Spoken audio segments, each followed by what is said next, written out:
bienvenidos una vez más a un nuevo programa. Ahora sí, una nueva edición de este 2024 de Mundo Paranormal. Y antes de presentar todo, vamos a darle la bienvenida a mi compañera Paula Peral, que está del otro lado también. Hola, muy buenas noches. Qué alegría poder estar nuevamente aquí por FM Otras Voces, en este Mundo Paranormal, que es para Lucila, para mí y para ustedes también una muy buena terapia, porque en estas épocas estamos necesitando una terapia que nos distraiga, nos saque de la dura realidad. Y bueno, aquí estamos nosotros para ayudar, ¿verdad, Lu? Sí, así es. Bueno, hoy vamos a estar hablando de un tema más que interesante. Como siempre, una vez más, en Mundo Paranormal les traemos temas de estos extraños que nos gustan a nosotros, ¿no? Vamos a hablar de cosas raras, cosas difíciles de explicar, pero que sin embargo, desde hace muchísimos años, es algo que se practica, que se hace y que incluso se sostiene en la actualidad. ¿Y a qué me refiero con esto? Bueno, básicamente a la actividad de la mediumnidad, a los médiums, y vamos a estar hablando justamente un poco del recorrido histórico, qué significa en la actualidad, e incluso qué repercusiones sigue habiendo en algunos casos de ahora, básicamente. Claro que sí, porque, como vos decís, ahora y hace varios años atrás también se utilizaba y se sigue utilizando la mediumnidad, por ejemplo, para resolver algunos casos policiales, ¿sí? Claro. Para resolver desaparición de personas también. Claro, sí, se usa mucho y con muy buenos resultados. Existe en alguna parte del mundo, pido disculpas, no recuerdo dónde en este momento, en el cual la policía con bastante regularidad recurre a mediums o clarividentes también para resolver algunos casos muy difíciles, para resolver desaparición de personas y bueno, con resultados muy positivos. Sí, así es. De hecho, en muchas series, en muchas películas, generalmente estadounidenses, uno lo ve como consultantes externos, ¿no? Como que no quieren blanquear que hay un medium o que hay algo paranormal que está ayudando a la resolución de un caso, porque realmente es algo que da mucho que hablar, ¿no?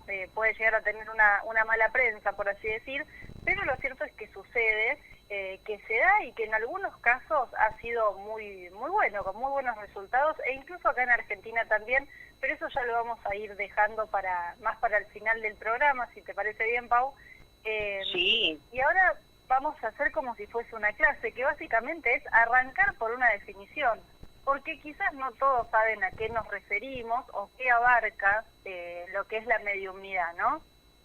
Y bueno, así es. podríamos arrancar a decir que son aquellas personas que tienen la capacidad para contactar con los espíritus, entidades no visibles, ángeles o demonios, y bueno, a esa gente se los llama mediums, que hacen como una especie de puente, ¿no?, entre las distintas dimensiones, con el objetivo de facilitar la comunicación con los espíritus, y generalmente estas personas son capaces de escuchar, transmitir mensajes e incluso en algunas ocasiones tener conversaciones con los espíritus. A veces el medium puede permitir al espíritu controlar su cuerpo y hablar a través de él. Es bastante amplio el espectro, ¿sí? Pero hay distintos tipos de medium. No sé si recordás alguno ahora que quieras mencionar. Y, por ejemplo, tenemos, la mediumnidad pictográfica.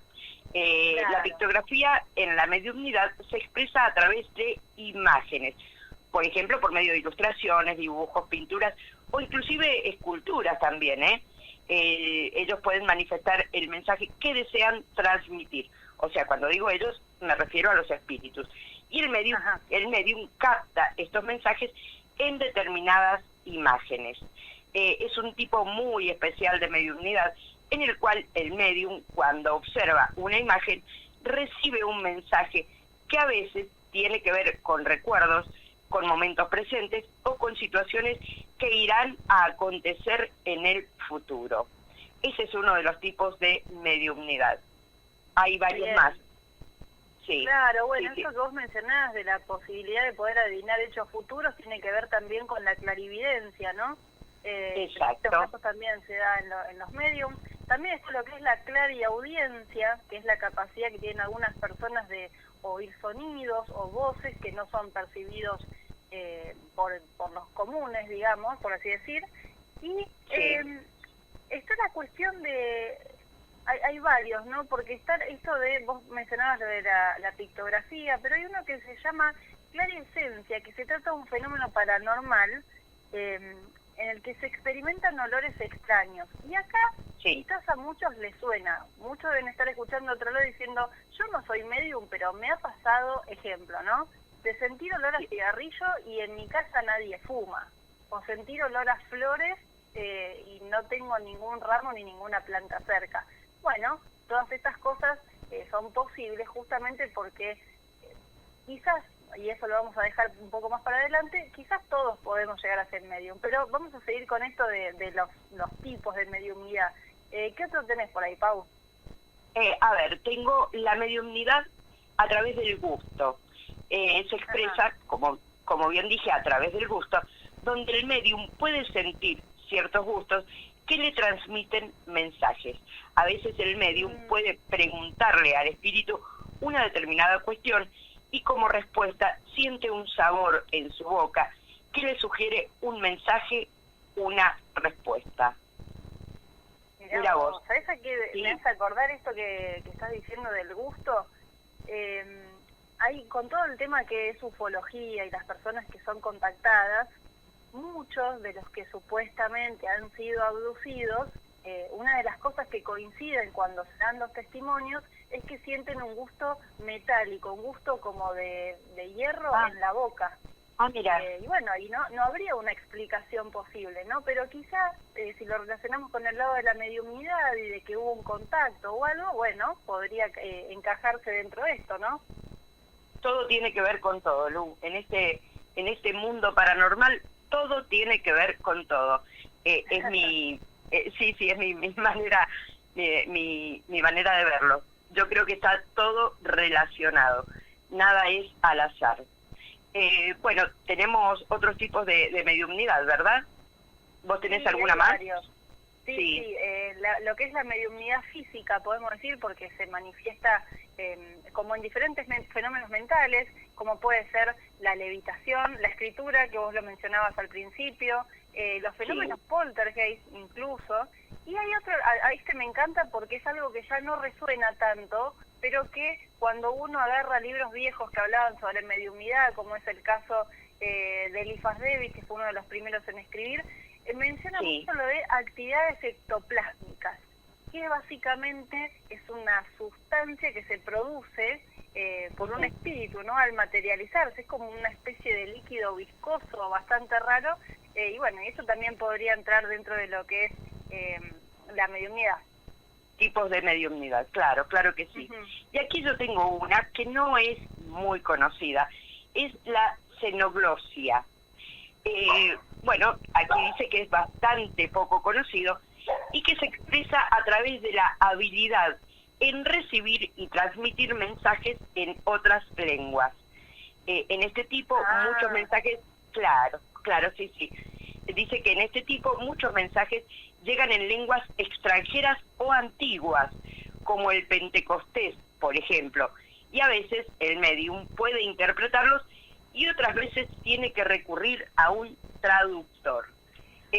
Yo personalmente creo que en la mayoría de las veces el medium puede interpretarlo. Sí, yo creo que la mayoría de las veces, más allá de no saber el idioma o lo que fuere, el idioma que fuese, perdón, por alguna extraña razón uno puede interpretarlo. Sí, pero bueno, como aquí dicen, a veces tienen que recurrir a alguien que los traduzca. Bueno, ahí tenemos otro tipo de mediumnidad, la xenoglosia. Mira vos. Bien. Bueno, a mí se me estaba ocurriendo otra que en realidad no creo que no entra en ninguna categoría, pero es algo que sucede, lo estaba pensando ahora, que es cuando se puede establecer una comunicación con los espíritus o con las entidades por medio de una especie de escucha telepática. ¿Qué quiero decir con esto que estoy diciendo? A ver, sí. es como que te viene un mensaje a la cabeza, Sí. no es que vos lo estás escuchando, ni que es un gusto, ni que... No, sino que te vino eso a la cabeza y bueno, eso es como el mensaje que tenés que transmitir. Eso también creo que puede ser un tipo de mediumnidad. Sin lugar a dudas, sí, es algún espíritu, entidad que te está transmitiendo algo, sí, es muy cierto lo que vos decís. Y también existe lo que es mediumnidad completa, es cuando un medium posee todas las facultades anteriores. Estas personas están destinadas para trabajar por el bien y desarrollo de toda la humanidad. Es una responsabilidad muy grande y requiere de un desarrollo y equilibrio espiritual inmenso y avanzado para poder lidiar con este tipo de capacidad. De por sí, la mediumnidad, sea cual fuere, la pictográfica, la clarividencia, la que fuere, es una responsabilidad muy grande. Así lo entiendo yo, y que te consume mucha energía, y de verdad es, voy a volver a repetir, es una responsabilidad inmensa tener que transmitir el mensaje, porque a veces quien se contacta con vos ni siquiera lo conoces, no sabés quién es, y a veces no sabés a quién tenés que transmitírselo. Entonces es un tanto difícil, ¿viste? Es un tanto difícil, pero no deja de ser apasionante, interesante. Y bueno, los que poseen esa capacidad deberían poder practicarla, porque realmente es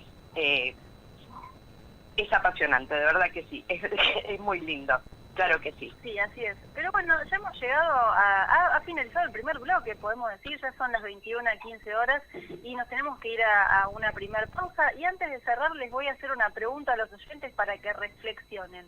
¿Cualquier persona puede llegar a ser un canalizador, un medium? Lo dejamos abierto ahí la pregunta para el siguiente bloque y quédense ahí porque ya continuamos en un ratito.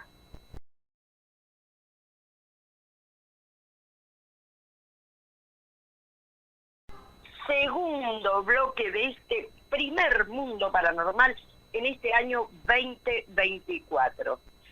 Como les decíamos en el primer bloque, si alguno se suma ahora, les contamos, estamos hablando sobre mediumnidad y vamos a recordar, vamos a hacerles conocer, y también nosotros vamos a conocer un poco sobre algunos mediums que han sido icónicos, ¿sí? En mi caso, en el día de hoy, voy a hablar de Chico Xavier, o Chico Javier, como vos quieras nombrarlo. Brasilero, él, un gran medium, gran persona. Realmente, hasta el día de hoy, él falleció en el 2002, hasta el día de hoy todos lo recordamos y con mucho cariño, con mucho amor. También hasta el día de hoy hay mucha gente, muchos investigadores y demás que siguen buscándole la quinta pata al gato, porque siguen sin creer que él realmente podía hacer lo que hizo. Lo demostró, lo demostró y ayudó a muchísimas personas. Si ustedes me preguntan si creo en alguien que haya verdaderamente podido contactar con los muertos más allá de una duda razonable, yo te diría que sí.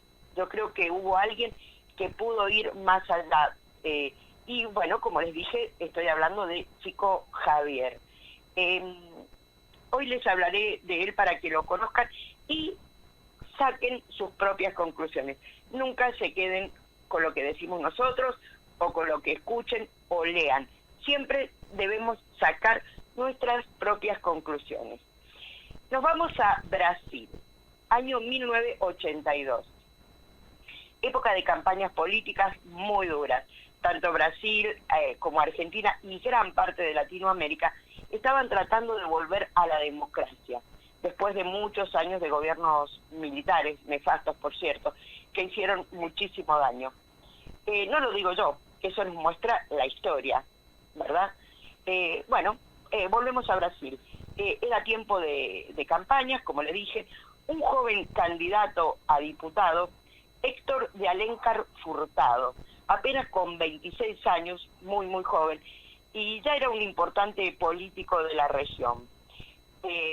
Combativo, interesante, aguerrido, tiene un discurso muy fluido, muy bueno.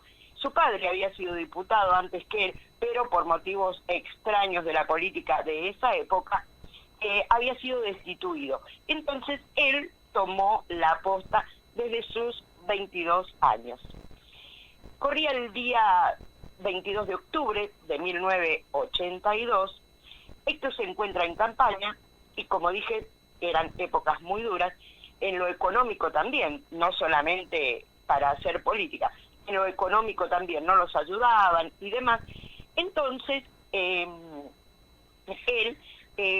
pagaba sus propios gastos, o sea, y no era gente que tuviese mucho dinero. Entonces, él tenía un autito muy pequeño, un Fiat 147, y costeaba todo, combustible, gastos de campaña, todo. Ese 22 de octubre iba acompañado por un primo muy cercano, que tenía solo 16 años, Fabio. Habían recorrido muchísimos kilómetros y el cansancio se apoderó de Héctor, que era quien conducía, por supuesto, por la edad, ¿no? Los ojos se le cerraban, ya casi no veía la ruta, y su primo, Fabio, le sugiere que estacionen en algún lugar y duerman un poco. Entonces, bueno, eso hicieron. Buscó una estación de servicio iluminada, un lugar aparentemente muy tranquilo, y se dispusieron a descansar por unas horas. Como les dije, el lugar era tranquilo, pero momentos después, pocos minutos después, Héctor de Alencar Furtado es asesinado. Un certero disparo en el medio de la noche perforó su corazón. Le causó la muerte, por supuesto, en forma instantánea, dentro de su pequeño auto. ¿Quién disparó? Bueno, fue un agente de policía. El nombre de esta persona, Aparecido Andrade Branquiño, así lo conocían. Por supuesto que en instantes fue detenido por sus colegas, porque no había duda que él era el asesino. Tenía el arma en la mano, restos y olor a pólvora, no había dudas de eso. El diputado está muerto. Eran épocas difíciles, como ya les comenté anteriormente, para la política, y de repente un joven candidato es asesinado por un policía, en medio de la noche, en medio de la nada. Rápidamente organizan una investigación, creen que fuerzas opositoras pudieron ser los autores intelectuales, ya que Héctor era muy popular, tenía mucha fuerza de voto, así es que, bueno, creyeron que eran fuerzas políticas opositoras, al menos creían que esas fuerzas podrían haber sido los autores intelectuales. El policía Branquiño aseguraba que no era así, nadie lo había contratado para que haga lo que hizo, pero bueno, por supuesto, no se le creía. Él decía claro, que había sido un... ¿Cómo? Que sí, que claro, con el contexto político y la situación del país, obviamente era lo más viable, ¿no?, que esa sea la opción. Sin lugar a dudas. Aparte, este chico tenía mucha fuerza de voto, o sea, como dije, era muy carismático, muy querido. Su padre era muy conocido, también una persona muy querida. Así es que, bueno, por supuesto dijeron, no, esto es una cuestión política, y lo mandaron matar. Bueno, y como comentaba, el policía Branquiño aseguraba que no, que todo había sido un terrible accidente, pero por suerte nadie le creyó. Pero claro, por supuesto, aparte un accidente, un tiro en la cabeza, medio... sí, medio rari, ¿no? Medio rari, pero Sí. ya van a ver. Lo llevó puesto, estaba estacionado en el medio de la ruta con las luces apagadas, se lo llevó puesto, bueno, ponele, pero un tiro... Sí, no, ya como que excedía, viste, excedía la lógica. Pero bueno, este hombre seguía diciendo que no había sido deliberado el tiro, que nadie lo había matado. Bueno, decía que era un terrible accidente. Ellos dormían en un pequeño coche, no iban armados, nada. Los testigos que habían en ese momento eran otros policías, los que acompañaban a Branquiño en ese momento, y también la gente que atendía a la estación de servicio. Pero ¿qué pasaba? Nadie había visto nada. Todos decían que no habían visto nada, que de repente oyeron el disparo y sucedió todo, pero que ellos no estaban mirando. O sea, que no ayudaban mucho. Comenzó el juicio cuando de repente, escuchen esto es la parte más conmovedora. Comienza el juicio, ya llevaba un largo rato el juicio, o sea, ya un tiempo, cuando de repente los padres de Héctor, la víctima, hacen llegar a la defensa del policía, o sea, de Branquiño, una carta. La defensa, cuando la lee, no sabe qué hacer con eso. Pero el padre de Héctor, del chico asesinado, insiste con que es una carta muy importante. Y acá viene lo más conmovedor. La carta está escrita por el muerto, por Héctor.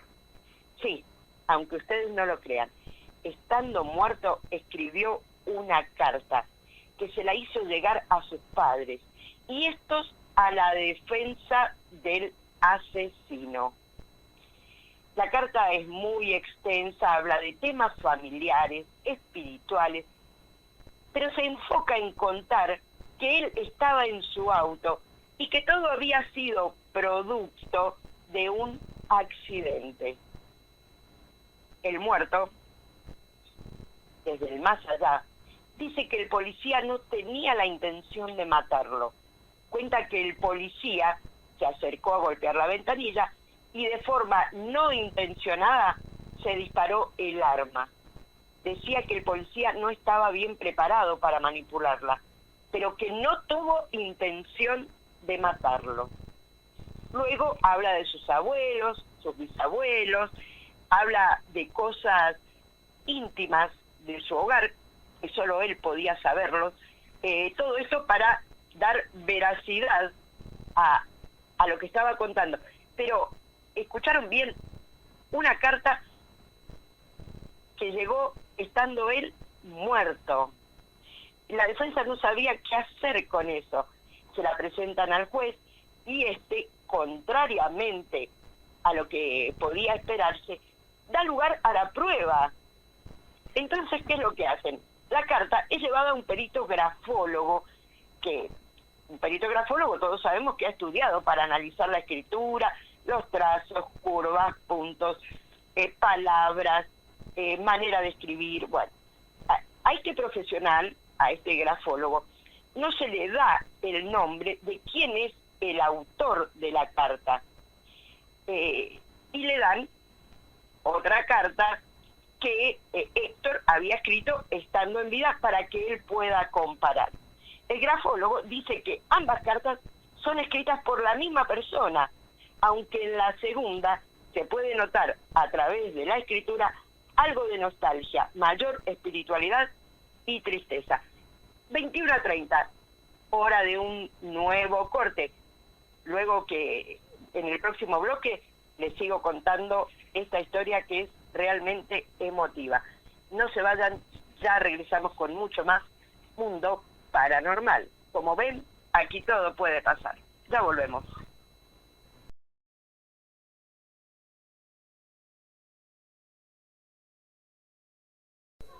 Y ahora sí, continuamos con Mundo Paranormal en este tercer bloque.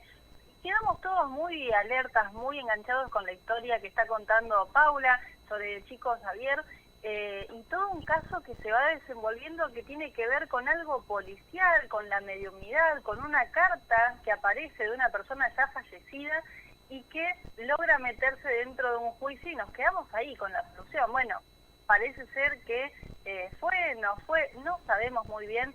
Según la carta, este policía no era culpable, pero ¿cómo continúa la historia, Pau? A ver, les cuento, sí, realmente es apasionante y a veces hasta increíble que el juez haya aceptado esto como prueba.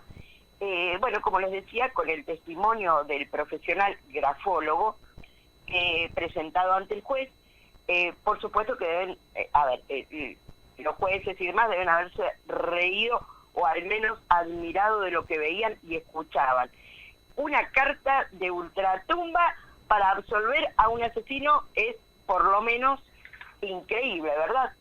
Pero, para su asombro, el juez da lugar a la prueba, imagínense ustedes, y dictamina que fue un accidente, que no hubo intención. Es decir, Branquiño lo asesinó, pero no hubo dolo. El Ministerio Público apeló la sentencia porque no podían creerlo, pero los magistrados dan lugar a la prueba, porque es una carta donde el muerto dice que no lo mató intencionalmente. Finalmente a Branquiño, el policía, le dan 8 años de prisión por un delito culposo. Mató a alguien, pero no tenía responsabilidad ni intención. Este es uno de los casos en los cuales actuó el chico Xavier. O sea, los padres de Héctor fueron a verlo y querían contactarse con él, querían saber cómo estaba. Y bueno, y Héctor se contacta con Chico Xavier, o Chico Javier. Bueno, Chico Javier tenía una particularidad. Él se tapaba los ojos, dejaba su mano derecha suelta, y es como que su mano sola empezaba a escribir. Él ni siquiera sabía lo que escribía, ¿sí? Él ni siquiera sabía lo que escribía. Luego se destapaba los ojos, leía algunas líneas de la carta, y a quien estuviese en el lugar, porque el chico Javier atendía a muchísimas personas, atendía a mucha gente por día. Les cuento que él escribió más de 400 libros, ¿sí? De los cuales, si lo trasladamos al día de hoy, tendría una recaudación de $10 millones anuales, ¿sí? Pero ¿saben qué? Chico Javier cedió los derechos de autor porque dice que él no era el quien los escribía. Entonces, a distintas fundaciones, hospitales, gente que necesitaba el dinero, él se los donaba. Él siempre vivió, él trabajó toda su vida en el Ministerio Rural, ¿sí? Él era empleado de allí y bueno, con eso vivía. De hecho, cobraba una pensión por su trabajo en el Ministerio de Agricultura. Durante 30 años trabajó allí, fíjense ustedes. Y luego, cuando terminaba su hora laboral, él, atendía a la gente. Sus libros fueron traducidos a 33 idiomas. Vivía de forma muy pobre. Él mismo pagaba a la señora que sus últimos años lo cuidó, porque él se casó pero no tuvo hijos. Tenía un hijo adoptivo al que amaba profundamente. Él también, Chico Xavier, dijo, como que predijo su muerte. Dijo que él iba a morir un día en el cual su país fuese feliz. ¿Y saben qué? Chico Javier murió el día que Brasil ganó su quinta Copa Mundial, 30 de junio del 2002. Raro, ¿no? Él sabía que iba a morir ese día.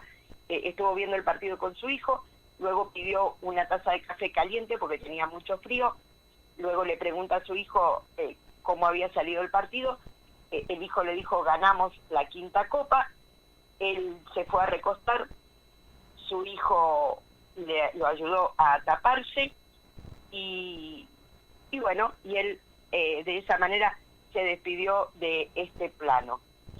Chico Javier tenía su guía que se llamaba Emanuel. Como les dije, mucha gente intentó buscarle como la quinta pata al gato, ¿no? Como querer desenmascararlo, creyendo que Chico Javier era un mentiroso. Y hay una anécdota, dice que, no sé en qué año fue, dos periodistas simulando se habían puesto pelucas, se habían cambiado el nombre y demás, y estuvieron un par de días con él, viendo qué es lo que hacía, la gente que atendía y demás, con nombres cambiados, identidades falsas. Entonces, el día que ellos dos se despiden de Chico Javier le regala un libro a cada uno. Y esta gente se va. A los pocos días, uno de los periodistas llama a otro y le dice, ¿vos viste la dedicatoria que tiene en la primera página del libro? ¿Qué es lo que habían hecho? En la primera página del libro había una dedicatoria con el nombre real de cada uno y firmado por Emanuel, el guía de Chico Javier. No lo podían creer, realmente no daban crédito a lo que estaban leyendo. O sea, hay muchos testimonios. Hasta el año 2014 se ha estado investigando y se ha descubierto que no era ningún impostor, que no era ningún chanta. Aparte, a ver, él nació un 2 de abril de 1910. La tuvo muy, muy dura la vida, Chico, para que la gente le creyera, porque su mamá murió a los 5 años, cuando él tenía 5 años, y él hablaba continuamente con su mamá, y obviamente en esa época, y hablaba con gente, hablaba con sus abuelos y demás, y nadie daba crédito a eso, es más, lo consideraban un demonio, un loco. Su padre tuvo que repartir a sus hijos entre los familiares porque eran 6, les costaba criarlos. Entonces él iba a la escuela y él continuamente hablaba con su mamá le llevaba paz, tranquilidad, le daba consejos, nadie le creía. Bueno, a sus 17 años él de forma casual conoce a los espíritas y bueno, allí se dio cuenta que era cuál era su tarea en este mundo. Y bueno, empezó a canalizar y bueno, la obra que les he estado contando rápidamente y que la gran mayoría de la gente conoce. ¿Quién no escuchó alguna vez hablar de Chico Javier? Realmente para mí, que me he estado interiorizando un poco más para el programa de su vida, me ha conmovido. Hay otro testimonio que si luego tenemos tiempo lo voy a contar. Ha sido una vida espectacular. Bueno, él también donó su casa para obras benéficas. Cuando murió él, después de eso donó su casa para obras benéficas. Y bueno, debo decirlo porque realmente me sorprendió un montón. Chico Javier y yo nacimos el mismo día, un 2 de abril, con 60 años de diferencia. Pero de verdad que me sorprendió un montón y no sé por qué me dio mucha alegría. Una estupidez de mi parte, pero bueno, de verdad que dije, wow, nacimos los dos el mismo día.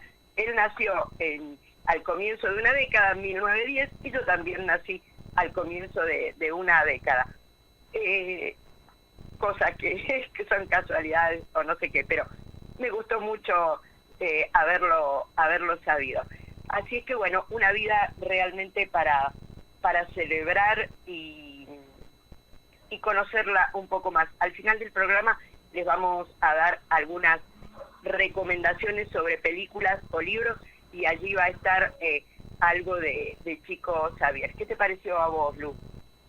No, es espectacular, realmente es un caso asombroso y para poner en valor, ¿no? Porque él realmente ha dedicado su vida a eso sin ningún tipo de interés más que el ayudar mismo, porque él no lucraba con eso, como otros casos que vamos a mencionar un poco más adelante Sí. en el programa. Y ¿sabés qué otra cosa me sorprendió? El caso del muerto, Héctor, y su gran honestidad, ¿no? Porque no se quedó resentido de que lo mataron y bueno, sí, que lo enjuicien y que se quede en la cárcel hasta que se muera porque me mató. No, le salió del otro lado a decir, sí, me mató, pero no fue tan así. No fue intencional, che, no sean tan duros con la condena. Y la actitud de los padres, porque Claro. vos imagínate, ¿viste? Sí, porque sí. bueno, podemos entender de él. No, lo que quiero decir es que ya estamos en las 10 menos cuarto, sí. Son las 21:45 horas, así que estamos muy enganchadas, como siempre, no nos queremos exceder del tiempo, pero vamos a continuar, así que quédense del otro lado que seguramente ustedes están tan intrigados como nosotras, y ya continuamos en breve con más Mundo Paranormal.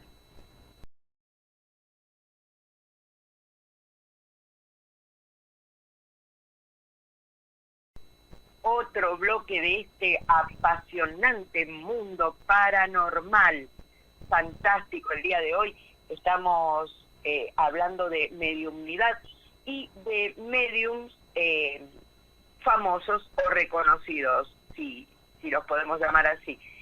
Lucila nos va a contar sobre alguien que yo creo que todos conocemos, ¿verdad, Lu?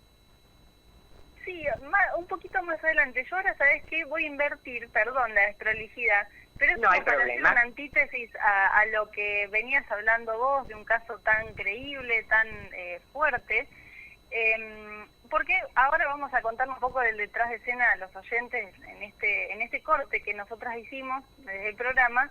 Estábamos hablando de la veracidad, ¿no?, de este caso de Chico Xavier y todo lo que ha repercutido y sigue hasta la actualidad, y cómo, lamentablemente, al ser una cuestión que es muy difícil, ¿no?, de ponerse en lo empírico, en lo científico y decir, bueno, esto sí, esto no, qué pasa, ¿no?, cuando se le da descrédito a una persona que realmente tiene un don y está intentando ayudar desde el mayor desinterés posible, realmente, como fue el caso que comentaba Paula recién.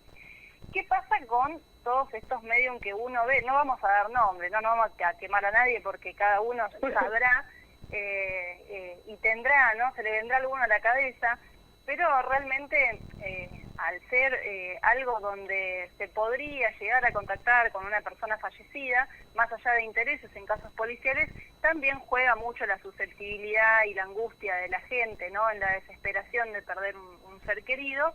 Y lamentablemente, como todo, hay gente que se aprovecha de esta situación para lucrar. Y eso es algo que existe desde siempre, y por eso elegí contarles ahora sobre las hermanas Fox. ¿Y quiénes son estas muchachas? Bueno, aunque en realidad el hito que marca la aparición de los espiritismos, digamos, a nivel oficial, es la publicación de la obra El Libro de los Espíritus, de Eliphas Levi, que mencioné al principio del programa, en el año 1857, que es un libro de Allan Kardec, que yo lo tengo acá en casa y realmente lo recomiendo porque es muy interesante, sobre todo si uno se contextualiza, ¿no?, en la época. Pero lo cierto es que tradicionalmente se considera que el nacimiento, ¿no?, de esta pseudociencia comenzó ese 31 de marzo de 1848, cuando, vamos a aclarar acá, ¿no?, Día de los Inocentes, cuando sí. las hermanas Fox decidieron gastar una broma a sus padres, justamente relacionada a la fecha del Día de los Inocentes. Ese año, dos de las hermanas Fox, Maggie y Kate, se aburrían en su casa y bueno, en una modesta granja de la localidad de Hydesville, en el estado de Nueva York, y bueno, ellas eligieron que para combatir, ¿no? Volvemos al contexto de época, no tenían Twitter, no tenían TikTok, no había internet, no había teléfonos celulares, que hoy quizás un adolescente se entretiene por ese lado. Ellas estaban muy aburridas y se les ocurrió hacerle una broma a los padres. A partir de aquella pequeña inocentada, podemos decir, la burla fue acrecentándose hasta que hubo como una cuestión muy extraña, porque la cuestión fue así. Esa noche, las dos hermanas, Maggie y Kate, tenían 15 y 12 años respectivamente, fingieron llamar a un espíritu mientras realizaban golpes con los pies apoyados en los cabezales de la cama. La madera, claro, amplificó el ruido y la pobre madre tuvo la sensación de que efectivamente un fantasma estaba contestándole a las hijas. Y bueno, a partir de ahí la farsa empezó a crecer, porque las chicas aseguraban oír el chirrido de las cadenas que se arrastraban del espíritu, un pálpito sordo de una respiración descompensada que iba y venía. Y bueno, hubo un hermano mayor que estaba fascinado por este descubrimiento, el hermano David Fox, que en aquellos años ya era adulto, vivía en otra casa, pero ¿qué hizo? Ideó un sistema para que sus hermanas pudieran mejorar esa especie de comunicación, ¿no?, entre comillas, con los fantasmas. La Ouija, digamos, la Ouija del momento. Claro, exactamente, tal cual. El joven decidió que se le realizarían preguntas al espíritu, pero ¿qué? Preguntas no de, che, ¿cómo te fue hoy? ¿Cómo moriste? No, preguntas que podían ser respondidas por sí o por no, ¿no?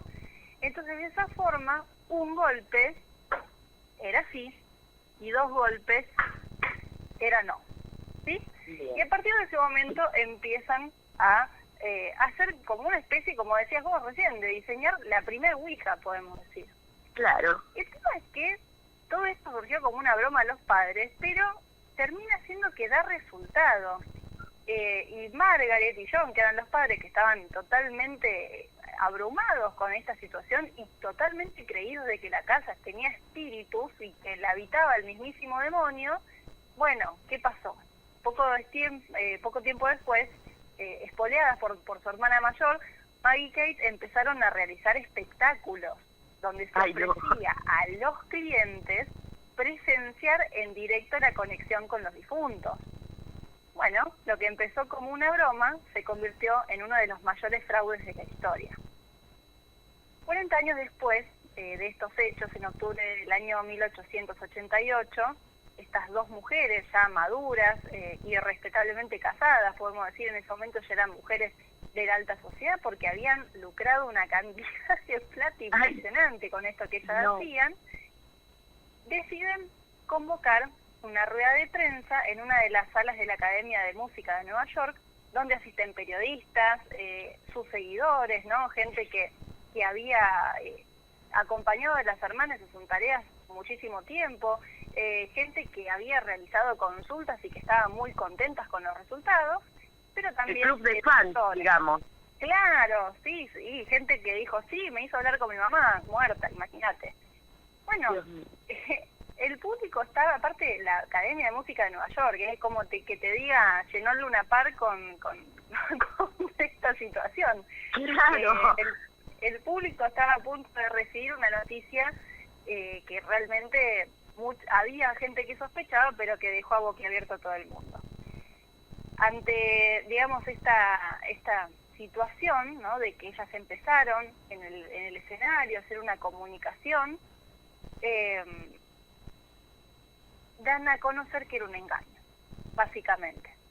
La blasfemia más moderadora, como literalmente manifestó Maggie, la hermana más pequeña, y considerada como supuestamente la medium más fuerte del grupo, la más importante. Y bueno, la gente no les creía que era mentira. Ella le está diciendo, no, esto es hace 40 años que estamos haciendo esto de los golpes, ustedes se lo creyeron, y la gente decía, no, ¿cómo? No, ustedes se conectan, ahora se quieren dar vuelta. Entonces, bueno, para Claro. demostrar a los que todavía estaban incrédulos que nada de lo que habían sostenido en esas 4 décadas era real, Maggie se descalza, se sube a la mesa e inmediatamente empieza a realizar con los dedos de los pies unos chasquidos característicos que supuestamente emitían los difuntos, ¿no? Estos famosos raps o esos golpes del uno sí, dos no. Claro. Y que bueno, claro, reverberando por la madera, por la superficie, encima en un teatro que estaba muy acústico, podemos decir, parecía retumbar en toda la sala. Y bueno, ahí sí, la pantomima había sido descubierta. Poco después de estas primeras comunicaciones, la noticia empezó a correr por el pueblo y no fueron pocos los curiosos que se acercaron a la casa de ellos para presenciar los extraños fenómenos, porque ahí decían, no, esto no puede ser, acá en esta casa sí pasaban cosas, ¿no? Claro, claro. E incluso en una de las sesiones las hermanas consiguieron como consacar, podemos decir, al espíritu de un fantasma. Ellas habían dicho que en ese lugar había un hombre que había sido asesinado hacía años y que había sido enterrado en la casa antes de que ellos se mudaran allí. Pero, ¿qué pasó? Para darle veracidad a estos, agarraron el cuerpo de una persona ya fallecida, hicieron un pozo en el patio, enterraron el cuerpo, claro, como para dar crédito a esto. O sea, realmente se esforzaron durante muchos años, por eso después a la gente le costó tanto decir esto no es real. Lo cierto es que lamentablemente rompieron la tubería de agua, que era bastante rudimentaria, inundaron todo, bueno, al final no se descubre el muerto, pero se termina descubriendo ese cadáver cuando ellas deciden blanquear la situación. Entonces estaba como justo que no se entendía muy bien, como que apareció el muerto de la casa, que ustedes siempre hablaran, y por otro lado dicen que no. Pero bueno, ya se nos hicieron las 10 de la noche y tenemos que ir casi a un corte. No sé qué te parece este caso, Pau. Falta un minutito, yo estaba muy abstraída por lo que estabas contando. Wow, pero mirá el marketing que hicieron, pero no, realmente, y en aquellos años, de verdad, increíble, Lu, increíble. Mira, si estuvieran vivas ahora, te digo que de verdad que serían más famosas que, no sé. Mi hermano, olvídate. Pero olvídate, qué genialidad, mira, unas adelantadas, realmente unas adelantadas a la época. Aplausos para las hermanas Fox, realmente que supieron y pudieron engañar durante muchísimo tiempo a un montón de gente. Bueno, nos vamos a un corte y al regreso seguimos con más historias de Medium. Recuerden, aquí en este mundo paranormal todo puede pasar. Ya volvemos.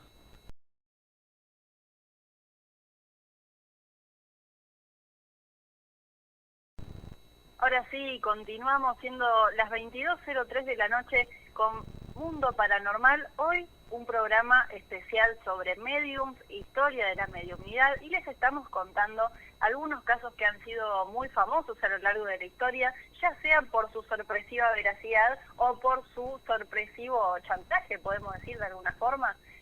Yo les venía comentando en el bloque anterior un poco sobre las hermanas Fox, que fueron las precursoras o las que dieron, digamos, ese puntapié inicial a lo que conocemos hoy como los raps, estos golpes de uno sí, dos no, que incluso para que son seguidores de esta temática de cuestiones paranormales y se metan a ver videos de exploraciones urbanas o videos en YouTube que hablen sobre estas cosas, van a ver que siempre que alguien que va a investigar hacen esta prueba, ¿no? De decime que se escucha un golpe si es sí, decime que si no, bueno, son dos. Sí. Y esto se sigue sosteniendo, así que realmente han sido muy importantes para lo que hoy conocemos en este mundo de la mediumnidad, más allá de que haya sido una gran farsa, ¿no? Y yo inclusive, disculpame un momento, sí. Mira, hay un canal que no recuerdo cómo es que se llama, que es muy conocido, un canal que hacen todo exploraciones paranormales y demás, son estadounidenses, e inclusive siguen con eso. Si estás aquí y nos estás escuchando, un golpe para sí, dos golpes para no, o sea que fueron unas precursoras las hermanas Fox, Totalmente, de hecho, hoy me acordaba que incluso hay un episodio del Chavo del Ocho, que seguramente lo deben recordar a los que les gustan estos temas, que era sobre, hacían como una sesión espiritista en la casa de Don Ramón, y estaban el Chavo y Kiko escondidos, pero ellos se pensaban que era serio, y realmente estaban asustados, y los que están ahí, bueno, Don Ramón, Doña Florinda y la Bruja del 71 están haciendo una sesión para contactarse con un muerto, y son ellos los que por caerse o desmayarse o golpearse sin querer del susto que tenía, terminan haciendo esto de los golpes, de un golpe sí, 2 golpes no, y es muy bizarro, claro. Pero bueno, tiene la inspiración en un hecho real que es esto que les estaba contando. Que incluso eran varios hermanos, yo les mencioné que el hermano mayor fue el que les da la idea a las nenas en aquel entonces, ¿no?, de esta técnica, pero después, ya cuando ellas tenían una carrera construida alrededor de esta mentira, había otra hermana más grande que se llamaba Lía, que había organizado a sus pequeñas hermanas una especie de gira, donde los asistentes pagaban una entrada para poder presenciar estas sesiones en vivo. A ver, voy a aclarar acá que ellas fueron desarrollando una técnica increíble, porque imagínense ustedes que ellas estaban en un escenario con una mesa, que no es que le ponían manteles y tapaban mucho, sí, es cierto que bajaban las luces, ponían velas, el ambiente era muy lúgubre, ¿no? Y bueno, ni hablar si estamos supuestamente ante la presencia de alguien que está contactando con un muerto, en aquella época daba miedo, y quizás la sugestión también permitía que uno hiciera vista ciega, por así decirlo, como que no viera lo que estaba pasando realmente, pero más allá de eso, había muchos escépticos que iban a sus sesiones y que las querían desenmascarar y no podían. Ellos habían desarrollado esa habilidad como de tronar los dedos de los pies, que hacía que suene de una forma que retumbara en toda la habitación como si fuese un golpe en una madera. Incluso, bueno, su primera gran actuación acaeció en noviembre del año siguiente ante 400 personas, ¿sí? Bueno. Era un momento álgido, las hermanas llegaron a recibir nada más y nada menos que $100 por sesión. Estamos hablando de mediados del siglo XIX, $100 por noche durante 40 años, saquen la cuenta. Sí. Y bueno, el número de clientes fue creciendo cada vez más, incluso ya no le daban los lugares para tener turnos, por así decir. Y bueno, y encima estábamos en época de contexto de la Guerra Civil Americana. Por lo tanto, la cantidad de fallecidos y la cantidad de gente que quería contactar, ¿no?, que es un poco lo que mencionaba en el bloque anterior, era inmensa. Estaban desesperados por volver a ver o escuchar o saber algo de esa persona. Bueno, podemos imaginar, ¿no?, el impacto que tuvo la confesión de una de ellas en esa rueda de prensa el 21 de octubre de 1888, y la gente empezó a preguntarse, ¿pero qué? ¿Era todo un fraude? ¿Cómo puede ser? Y todo lo que yo hablé con los familiares era una mentira. Costó mucho. Lo cierto es que a la gente le costó aceptarlo. La prensa igual se hizo su salsa con todo esto, imagínense. Y lamentablemente, bueno, ellas mueren, digamos, en la pobreza y de hecho con alcoholismo en ambos casos, porque justamente habían llevado una vida de grandes lujos y de una gran reputación, y eso de la noche a la mañana, tras el tema de la rueda de prensa, cayó, ¿no? Pasaron a ser unas estafadoras, malas personas, claro. Obviamente dejaron de ganar plata, y hay teorías, ¿no?, de por qué lo blanquearon, y ahí ya incluso meten el tema de la religión, que decían que ellas en realidad querían convertirse a monjas o que estaban muy cercanas a las iglesias. Entonces, como eso estaba mal visto, ¿no?, esto de las sesiones espiritistas, ellas querían como deshacer todo esto para poder tener un acercamiento a la religión, y bueno, tuvo su costo, aparentemente. Por Dios, claro, justamente yo te iba a preguntar si se sabía por qué habían decidido blanquear esto. No sé, se me ocurre a mí también que un poco de miedo, un cargo de conciencia, vaya uno a saber, ¿no? Vaya uno a saber por qué todo eso estaba rodeado, como vos bien dijiste, de mucho dinero, grandes lujos, una muy buena vida en lo económico, pero indudablemente estas chicas, bueno, tuvieron no sé, un cargo de conciencia por haber estafado en cierta y determinada manera a toda esta gente, y vaya a saber, ¿no? Y bueno, bonitas murieron, como vos decís, en el alcohol, pobres y... Sí, bueno, lo que ellas salen a decir ante esta pregunta que vos hacías recién, ¿no? De por qué salieron a decir esto. Obviamente la gente le hizo la misma pregunta, ¿por qué lo dicen ahora? Y lo más curioso es que tras la inesperada declaración que tienen, las Fox aseguraron que las habían obligado a mentir y que su espiritismo era verdadero. Y ahí como que hace un plot twist la historia, ¿no? Porque dicen, bueno, entre las palabras veladas, supuestamente apuntaron a las jerarquías católicas como elementos de presión, por así decir, puesto que al parecer querían que profesaran un convento para que dejaran su carrera espiritista. Ellas, así como dijeron una cosa, después salieron a decir, bueno, en realidad nos presionó la iglesia para tapar todo esto, pero no se sabe la verdad, así que sí, yo se los planteo como un posible chantaje o no, eso queda en creencia de cada uno. Sí, sí, también me hace mucho sentido lo que dicen, que la iglesia, de cierta y determinada manera, las obligó también. Ojo, me suena, me suena. Sí, sí, ¿viste? Puede ser. Puede ser. Sí, sí, puede ser. Pero bueno, puede si ser. te obligaron a deshacer tu laburo de toda tu vida y todo esto, no vas a salir tampoco al otro día a decir, ay, no, él me dijo que, no sé, es raro. Es una situación rara, yo creo que es uno de los grandes misterios que va a quedar en la historia, ¿no? Sí, sí, realmente, qué llamativo, qué llamativo. A ver, como yo dije en los bloques anteriores, cuando estuve hablando sobre la vida de Chico Javier, hay investigaciones hasta, no sé si ahora, pero hasta el año 2014, y no han podido descubrir, si es lo que quieren, que haya sido una mentira lo de Chico Javier. De verdad que investigan grandes grupos de gente y de profesionales muy respetados y demás, y no han podido descubrir nada que haya sido que él haya mentido.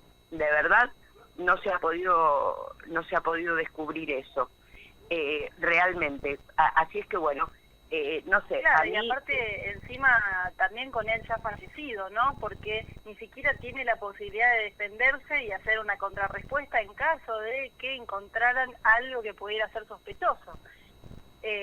Porque hoy en día hay muchos mediums dando vueltas por las redes, por los medios, que cuando alguien sale a decir, no, che, esto que dijo es mentira, no, mirá, fíjate que en realidad esto es todo armado, enseguida salen a defenderse, a contraargumentar, y en este caso no solamente no le han encontrado, sino que siguen en la búsqueda y bueno, van a seguir participando, creo yo, porque ya más claro es imposible. Sí, vos sabés que Chico Javier, antes de morir, él supuso que después de su muerte iba a haber gente, que la hubo, diciendo que se contactaba con él y que el Chico Javier decía tal o cual cosa. Entonces, ¿sabés qué es lo que hizo él? A 3 personas de su confianza les dejó unos códigos. ¿Y qué dijo? Dijo que le dejó esos códigos, que si alguien decía contactarse con él, cuando se produjese ese contacto, iba a decir ciertos y determinados códigos. Bueno, hasta ahora hay mucha gente que dice haberse contactado con Chico Javier, pero son todas mentiras, porque él no ha dado esos códigos que él les dejó a las personas. Hay 2 personas que fallecieron ya, pero hay uno que está vivo, que es su hijo del corazón, y no, hasta ahora ninguno de esos códigos ha aparecido. Así es que, genialidad. bueno, ajá, exactamente. 22:15, Lu, ¿qué hacemos? Vamos a un corte, como siempre, vamos de 1:15, así que ahora vamos a un nuevo corte, pero quédense del otro lado escuchando porque tenemos más historias de medium, de cosas así extrañas para compartir, así que no se vayan porque en breve estamos nuevamente con más Mundo Paranormal.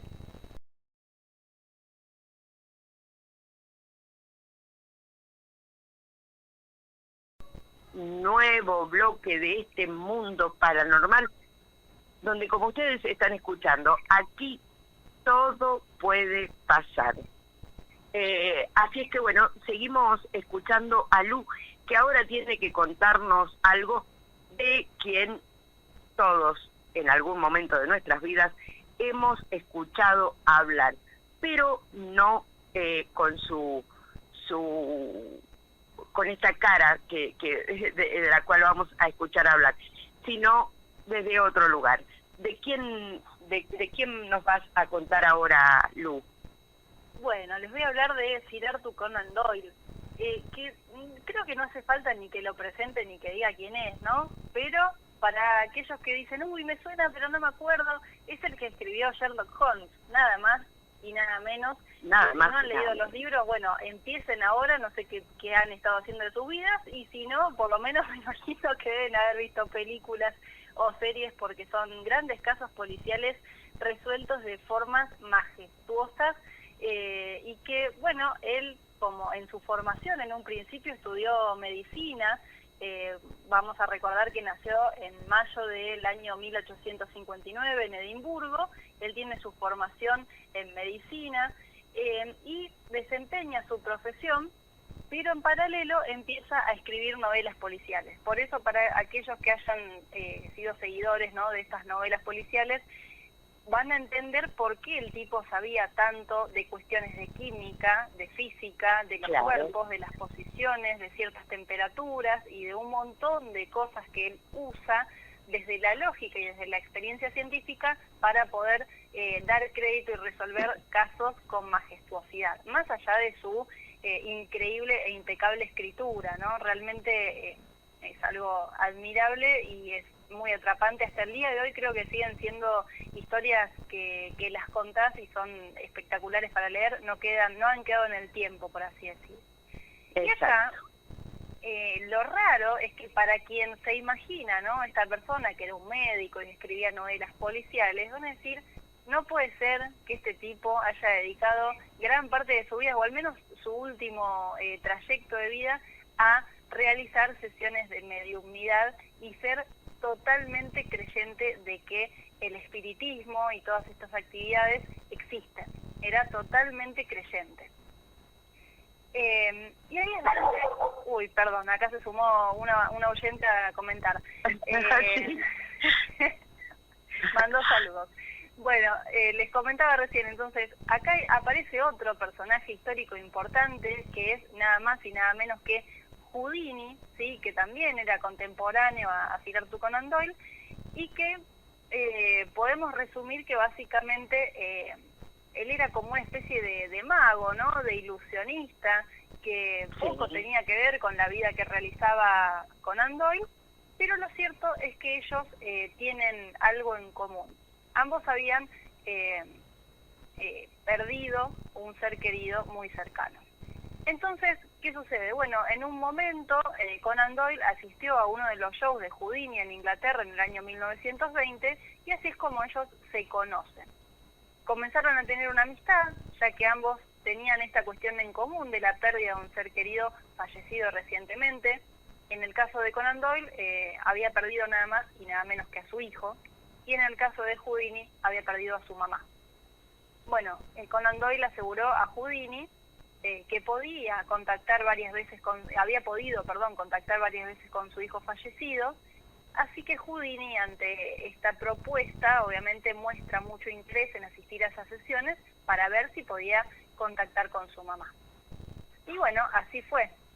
Houdini asistió a varias sesiones de espiritismo con Conan Doyle, en las que lamentablemente no pasó absolutamente nada, pero la amistad entre ellos dos continuó y más adelante Doyle lo invitó nuevamente a Houdini a una nueva sesión, la cual iba a ser liderada por la mujer de Doyle, Jean Lackey creo que es el nombre de ella, quien decía sentirse preparada para contactar con la madre de Houdini. Y acá pasaron unas cuestiones que, bueno, bastante raro, ¿no? Nos hacen sospechar de la honestidad de esta señora. Porque, bueno, Houdini junto a Conan Doyle y su mujer se sientan alrededor de una mesa, los tres solos, con una luz tenue en una habitación, juntaron las manos. Houdini más tarde confesó que estaba deseoso, ¿no?, de que esto funcionara, de que él estuviese equivocado, porque él era un escéptico ante todo, y que pudiera realmente contactar con su madre. Recuerden que Houdini, al ser un ilusionista, un mago, si había algo que él sabía es que las cosas podían parecer ser algo pero no serlo, así que realmente él tenía una personalidad muy, muy escéptica. Y bueno, tras unos instantes, esta mujer entra supuestamente en trance, comenzó a temblar y a comportarse de manera extraña, y de repente la mujer tomó un cuaderno y comenzó a escribir rápidamente varias hojas. Houdini comenzó a arrancar las hojas desesperado, ¿no? Cada vez más rápido, a leer una tras otra, no hizo ningún comentario, y supuestamente la madre de Houdini estaba escribiendo una carta a su hijo a través de la mujer de Conan Doyle, ¿no? Y bueno, quien pensó en ese momento que Houdini estaba tan atónito de estar leyendo que no podía emitir palabra.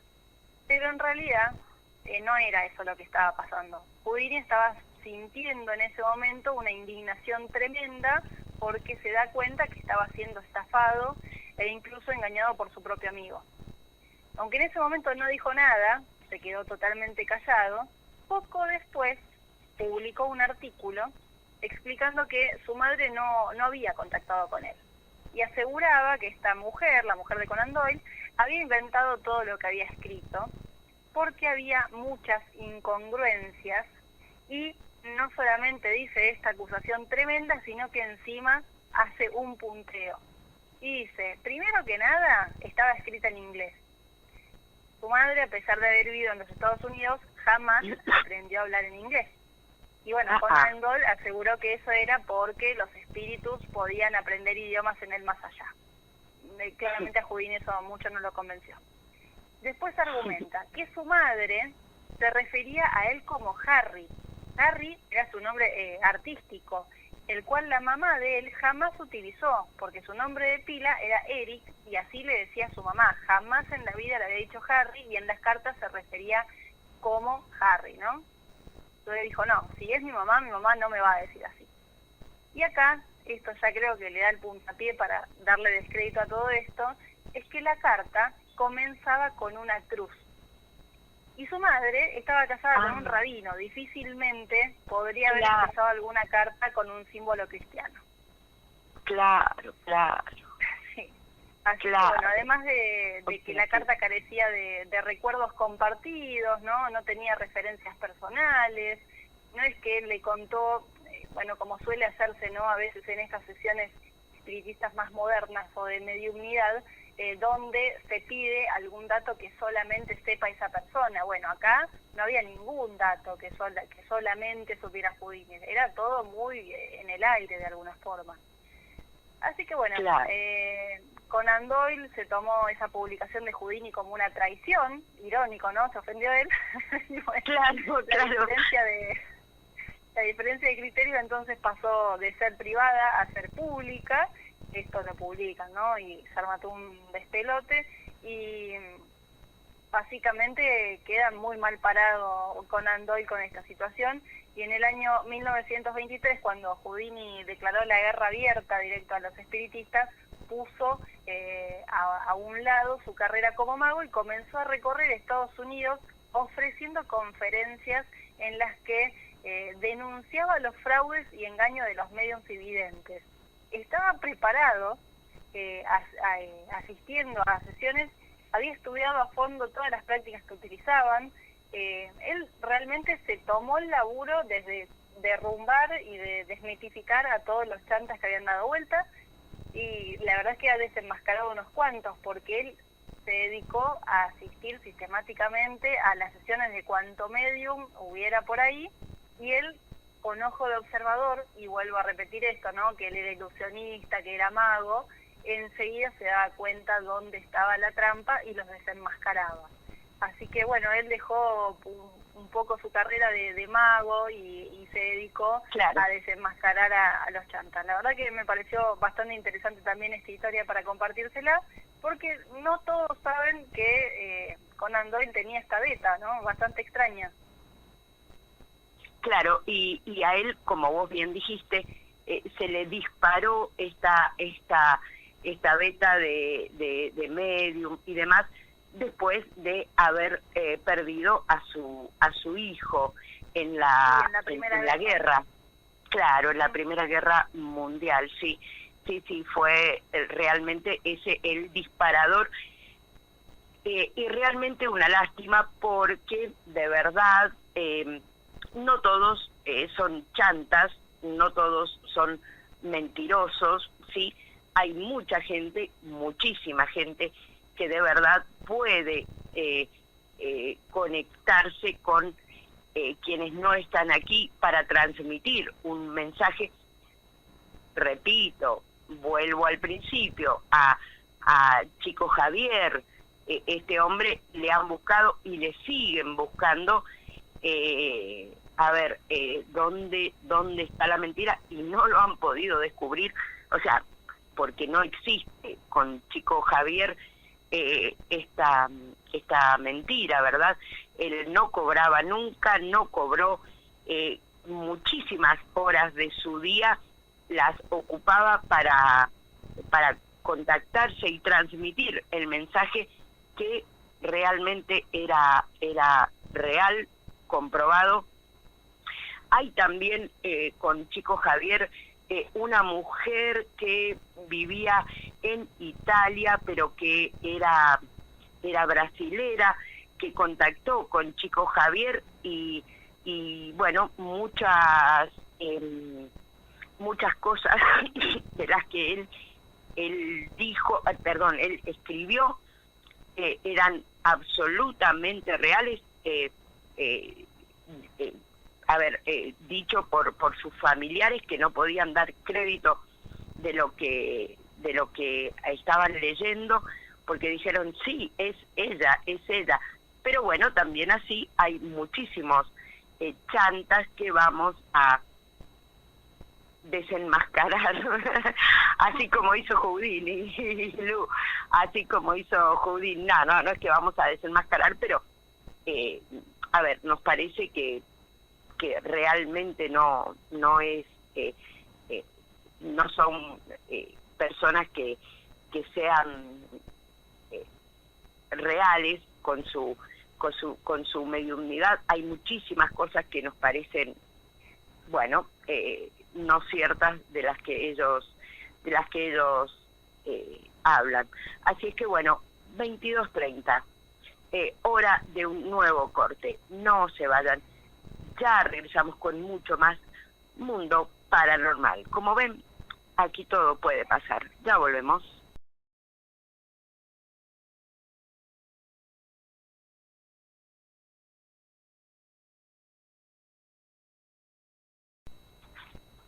Muy bien, continuamos con más Mundo Paranormal, siendo las 22:33 de este miércoles, que venimos hablando de mediunidad y estos casos tan particulares.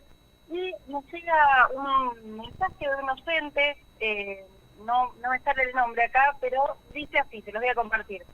Las hermanas Fox eran contemporáneas a Allan Kardec.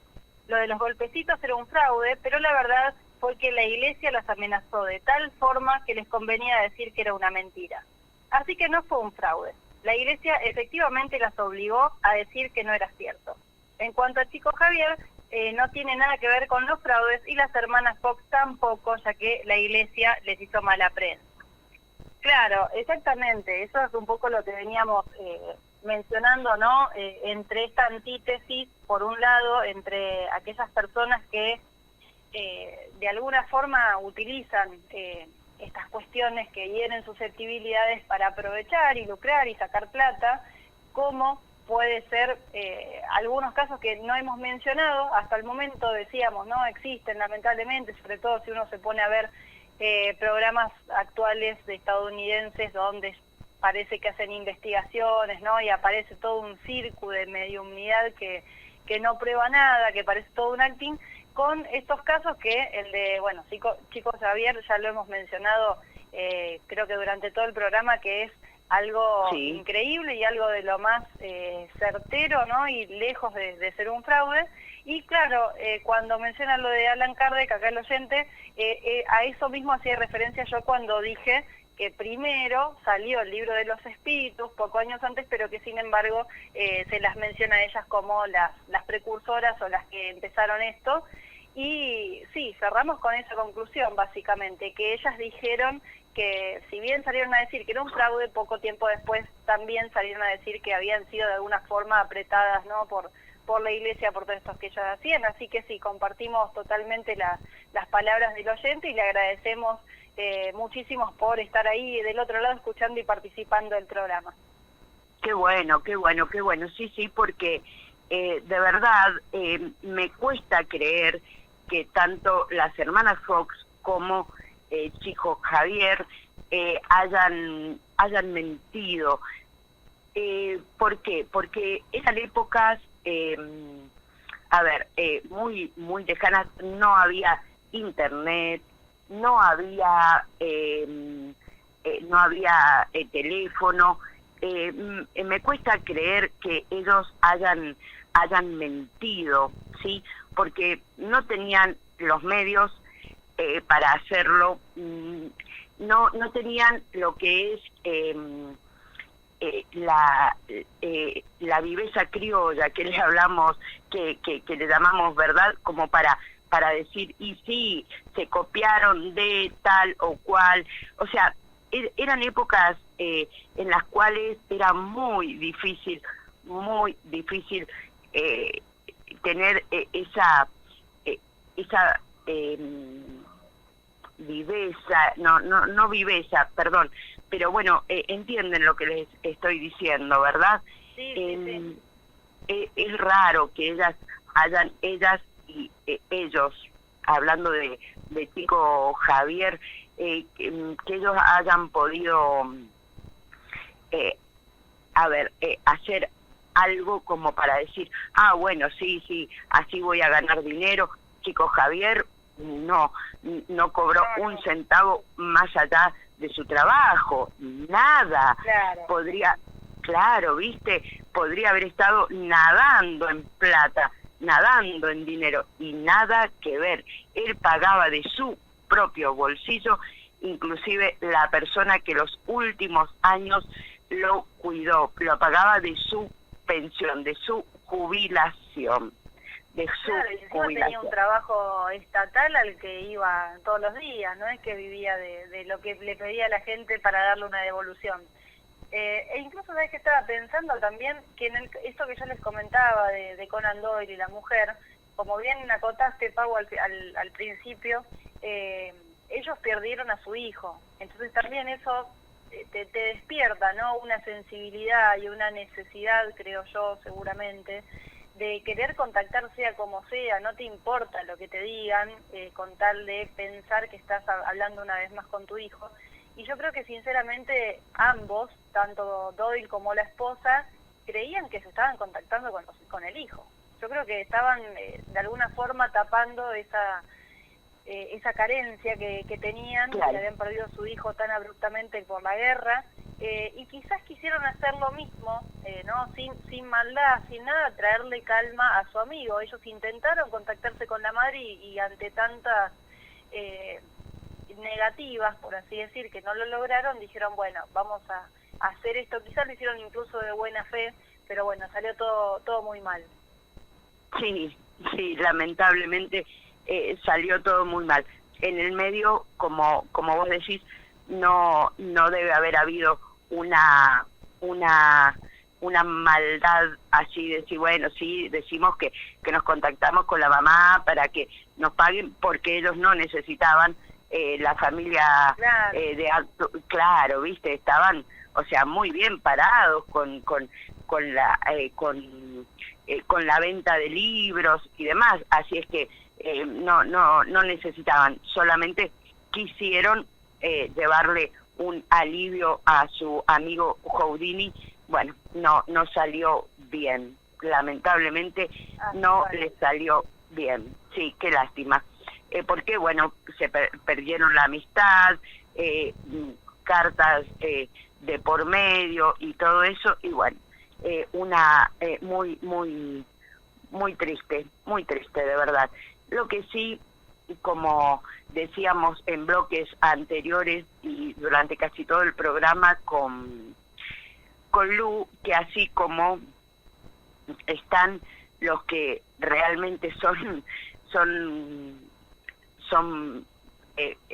medium de verdad, también hay otros que bueno, no lo son, o sí, pero hacen mucho circo de todo esto, ¿cierto, Lu? Sí, se me vienen varios casos a la mente, pero insisto, no voy a dar nombres,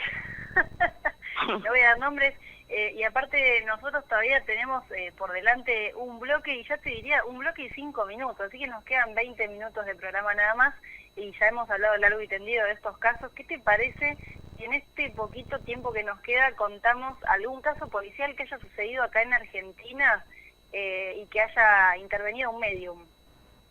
A ver, sí, dale. ¿Tenés alguno? Tengo uno acá, sí, esto sucedió en el año 2017 y básicamente un adolescente de 14 años guió a la policía de Misiones hasta los supuestos asesinos de un joven en un caso en el que la policía estaba total y absolutamente desorientada. Esta pequeña vidente dijo que la víctima se le apareció en sueños y en su propio velatorio y le pidió ayuda para que el crimen no quede impune. La situación policial o el caso básicamente fue así. Diego Añer, de 20 años, estaba cenando el miércoles 18 de enero en la casa de un familiar cuando recibió un llamado, interrumpió abruptamente la comida y se fue de la vivienda. Poco después de esto, fue hallado en la banquina de la Ruta 14, unos 9 kilómetros al sur de la ciudad misionera de San Vicente, y tenía todas sus pertenencias, pero también tenía un disparo en la cara que le atravesó la cabeza. El caso despistó a las autoridades, que apuntaron hacia un ajuste de cuentas o un crimen pasional incluso. En ese marco detuvieron a un sujeto de 51 años que hacía un tiempo había amenazado a la madre de este muchacho. En su domicilio, bueno, la policía encontró armas, ¿no?, de este acusado, pero nada que lo vincule al crimen. Por lo tanto, los caminos de la investigación se estaban cerrando totalmente. Lo que siguió parece trama de un thriller psicológico, lo que le voy a contar es una cosa increíble. Pero bueno, fue así. De acuerdo a la versión que publicó el diario en aquel momento, el diario Primera Edición, 2 días después del homicidio por la noche, alrededor de las 23 horas, una joven de 14 años llegó al hospital de San Vicente en estado de shock. Ella dice que lo conocía a Añer, que había estado en su velatorio. Y según fuentes policiales, contó que este muchacho se le apareció en el baño de la sala velatoria y le dijo que el detenido no fue quien me mató. Los responsables de su muerte fueron el padre y el novio de una joven oriunda de 2 de Mayo con quien él intentaba mantener una relación y que no se quedara en silencio y que contara todo esto a las autoridades para que se hiciera justicia. Al otro día, ya en sede policial, la vidente abundó su versión y relató que Dieguito, ¿no?, este chico que había fallecido, también se le apareció en sueños esa misma noche y le contó más detalles sobre el crimen. Fue interceptado por 7 personas que circulaban en una camioneta color blanca. Estos individuos se bajan, lo golpean y cuando Añer corre, lo alcanzan y uno de los sujetos al que señaló como el padre de la joven con la que la víctima intentaba mantener una relación, efectuó un disparo en el rostro y luego los agresores se retiraron con rumbo a 2 de mayo. Fíjense lo que les estoy contando, es increíble porque la chica no solamente tiene un contacto donde se le aparece la figura fantasmal del fallecido en su propio velatorio y le dice que el acusado no era sido el que lo mató, sino que fue otro, sino que esa misma noche se le presenta en sueños y le da detalles que son imposibles de saber y de relatar, ¿no? Esto que mencionábamos recién, bueno, ¿querés más prueba que esto? Y cómo ella iba a saber esto de la camioneta, de las personas, de cómo fue, Claro. de quién le disparó, ¿no? Pero bueno, hemos llegado a las 11 menos cuarto, así que tenemos que hacer el último corte del programa, pero quédense, así terminan de escuchar este caso y otras cosas más que le vamos a contar por acá en Mundo Paranormal.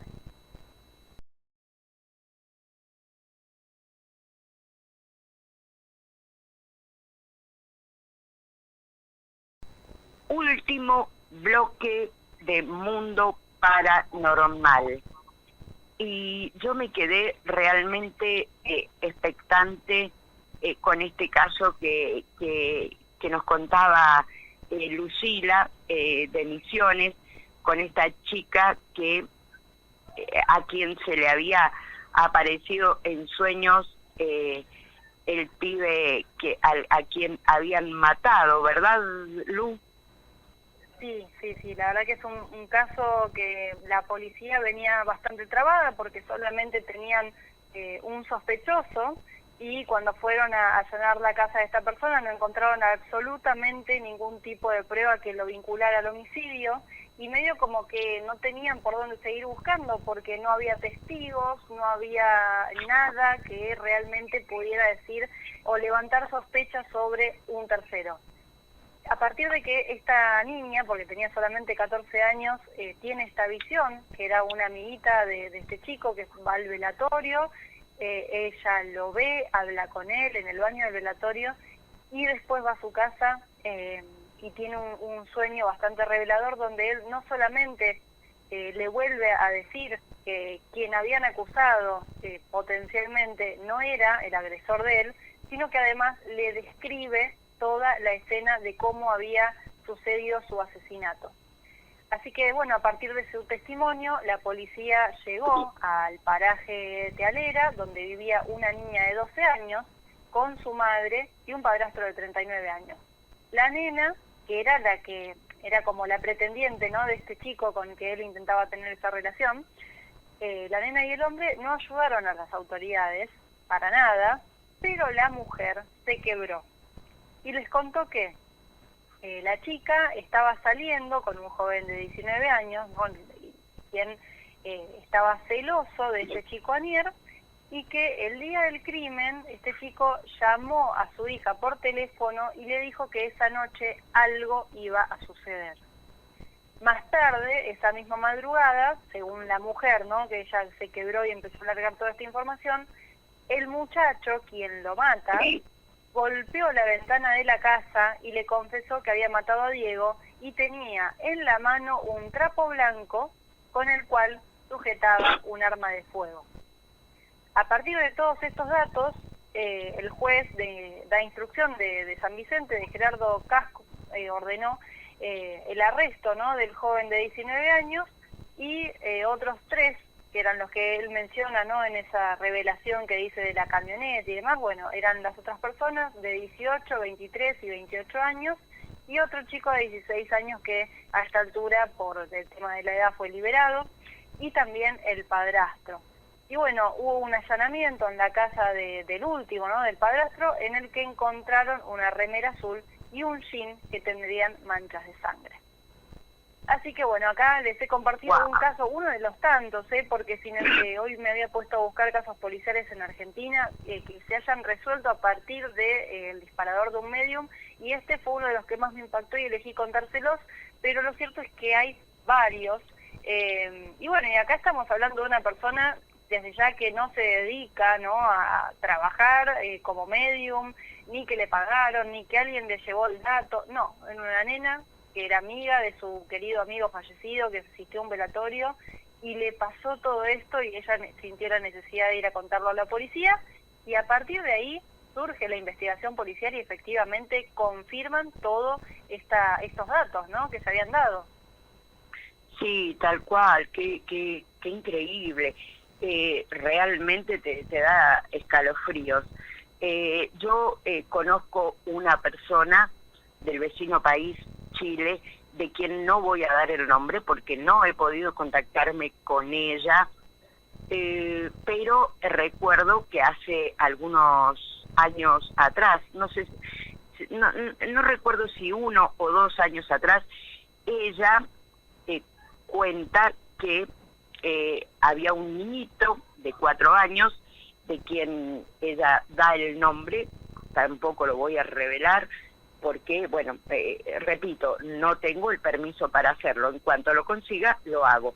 Bueno, este niñito había desaparecido y ella decía, ella es una medium, vidente, clariaudiente y todo lo que vos te imagines, muy, muy seria, a la cual la policía le ha pedido varias veces ayuda. Bueno, este chiquito había desaparecido y ella decía que estaba en un río en Chile, que lo habían dejado allí y que no podían encontrarlo porque estaba como enredado en unas ramas y qué sé yo, y que ella le decía a la policía, no es por allí, él me muestra tal y cual cosa, ustedes lo van a encontrar. Él dice, habían detenido al padrastro del niñito, creyendo que había sido él quien lo había tirado al río. Él le decía a esta mujer, cuando me encuentren, yo te digo quién fue.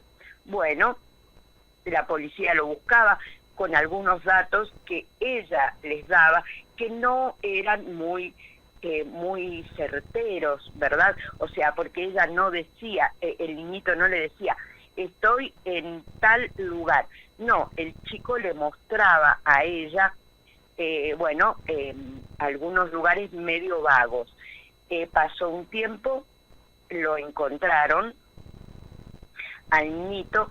Después que lo encontraron, no sé cuánto tiempo fue que pasó, y la criatura se le aparece otra vez a ella y le dice, decile que no fue, vamos a crear un nombre ficticio, Roberto, que era el padrastro, decirles que fue mi tío, vamos a crear otro nombre ficticio, Antonio, decirles que fue mi tío Antonio y que el día que me mató llevaba puesto tal y cual ropa y que la ropa está en tal y cual lugar.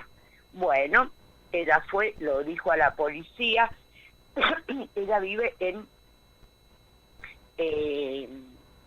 no sé si decirlo, el lugar, perdón, no lo voy a decir, el lugar de Chile porque es muy conocida. Bueno, disculpen. La policía buscó la ropa en la casa de la persona que el niñito le había dicho a esta mujer.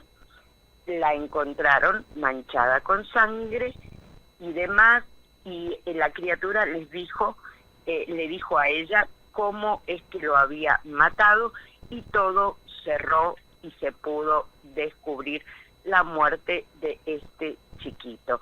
Así también esta mujer ha ayudado en el último gran temporal que hubo en Chile, y se había perdido una persona mayor que contactó con ella y les dijo, estoy en tal y cual lugar. En esta ocasión sí fue más certero, la policía que estaba tapado en barro, la policía o los rescatistas fueron y lo encontraron.